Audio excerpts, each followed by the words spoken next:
दोस्तों, आज हम आपको एक ऐसी महिला अफसर की जिंदगी से रूबरू कराएंगे जिनका नाम है शालिनी दीक्षित। एक ऐसी अफसर जो अपनी ईमानदारी और सख्त मिजाज के लिए जानी जाती थी। अपनी मेहनत और लगन से शालिनी ने वो सब कुछ हासिल कर लिया था जिसका सपना हर कोई देखता है। लेकिन कामयाबी की इस चमक के पीछे एक ऐसा अंधेरा भी था जिसके बारे में किसी को नहीं पता था। इसी वजह से उसकी प्रोफेशनल जिंदगी जितनी शानदार थी, उसकी पर्सनल जिंदगी उतनी ही टूटी हुई और बिखरी हुई थी। सालों पहले उसकी शादी राजन से हुई थी, जो एक प्राइवेट कंपनी में ठीक ठाक नौकरी करता था और अपनी जिम्मेदारियां भी पूरी निभाता था।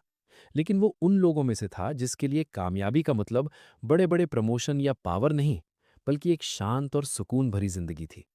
वो अपनी छोटी सी सादी दुनिया में ही खुश था, पर शालिनी के सपने आसमान छूना चाहते थे। और यही वजह है कि दोनों की सोच का फर्क आपसी लड़ाइयों का बीज बनने लगा और ये रिश्ता आपसी सहमति से तलाक पर आकर खत्म हो गया। वक्त बीता। कुछ साल बाद एक ऑफिशियल काम से शालिनी दिल्ली आई। काम खत्म होने के बाद उसने इंडिया गेट पर कुछ वक्त बिताने का फैसला किया। शाम का वक्त था। इंडिया गेट तिरंगे की रोशनी में नहा रहा था और अमर जवान ज्योति की लौ दिल में देशभक्ति का जज्बा जगा रही थी। तभी उसकी नज़र एक ठेले पर पड़ी, जहां बाकी जगहों से कुछ ज्यादा ही भीड़ थी। लोगों के चेहरों पर एक अलग ही खुशी थी। बस यही देखने के लिए शालिनी खुद को रोक नहीं पाई और उस ठेले की तरफ बढ़ गई। जैसे ही उसने पैसे देने के लिए नजर उठाई, उसकी दुनिया एक पल के लिए रुक सी गई। उसके सामने खड़ा शख्स कोई और नहीं, बल्कि राजन था, उसका पूर्व पति। एक पल के लिए शालिनी का दिमाग सुन्न पड़ गया।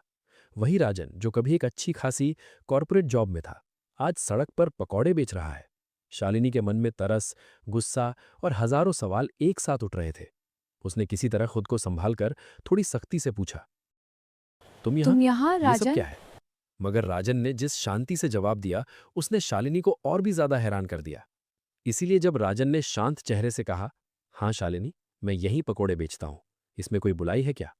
तो शालिनी के पास कोई जवाब नहीं था। उसे लगा कि शायद राजन अपनी नाकामी पर बेशर्म हो गया है। वो कुछ और कहती, इससे पहले ही राजन ने बोलना शुरू किया। और अगले कुछ मिनटों में उसने जो कहानी बताई, उसने शालिनी की पूरी दुनिया हिलाकर रख दी। राजन ने बताया कि कैसे तलाक के बाद उसे एहसास हुआ कि वो उस कॉरपोरेट जॉब में कभी खुश था ही नहीं। उसने अपनी नौकरी छोड़कर पास की झुग्गी बस्ती के गरीब बच्चों को मुफ्त में पढ़ाना शुरू कर दिया।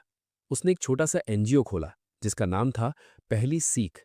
बच्चों की किताबों और खाने का खर्च उठाने के लिए पैसों की जरूरत थी, पर राजन किसी के आगे हाथ नहीं फैलाना चाहता था। यही वजह है कि उसने खुद मेहनत करने का फैसला किया और ये पकौड़ों का ठेला शुरू किया, ताकि इस ठेले की सारी कमाई सीधे उन बच्चों के भविष्य को संवारने में लग सके। ये सब सुनकर शालिनी की आंखों के सामने अंधेरा छा गया। जिस इंसान को वो हमेशा अपनी सोच से कम समझती रही, वो असल में उससे कहीं ज्यादा बड़ा और महान काम कर रहा था। उसे पहली बार अपने पद पर नहीं, अपनी सोच पर शर्मा रही थी। उसने देखा कि ठेले के पास ही कुछ बच्चे किताबें पढ़ रहे थे और उनके चेहरों पर एक अनोखी मुस्कान थी। शालिनी ने कांपते हाथों से अपना पर्स निकाला और सारे पैसे राजन को देने लगी।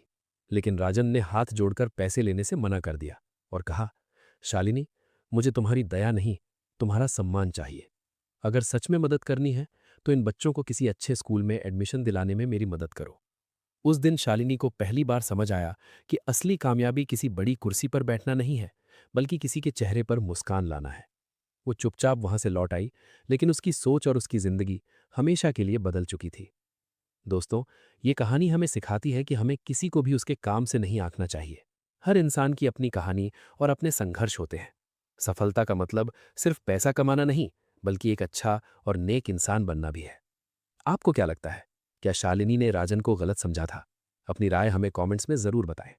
और अगर ये कहानी आपके दिल तक पहुंची हो, तो इसे लाइक और चैनल डीप स्टोरीज को सब्सक्राइब करना ना भूलें। मिलते हैं अगली कहानी में।